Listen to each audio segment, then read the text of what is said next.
How to fix lag and increase FPS in Roblox in less than 1 minute. Hello guys, so all what you have to do is so simple. Go to Play Store and download this app. It's called Game Booster 4x Faster. It has more than 10 million downloads as you can see right here, and it has more than 200k reviews, which is good.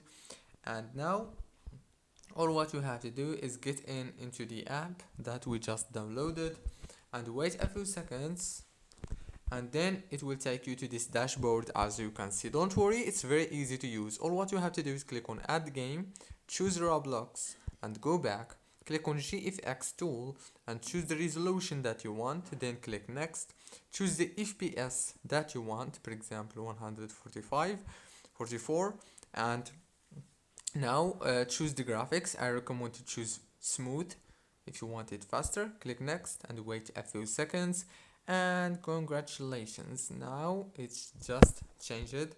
Let's go back, and the last step is click on Roblox and it will start boosting the game for us. Let's wait.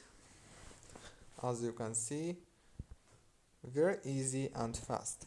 If this video was helpful, please don't forget to like, subscribe, and thank you so much for watching this video until the end. See you later.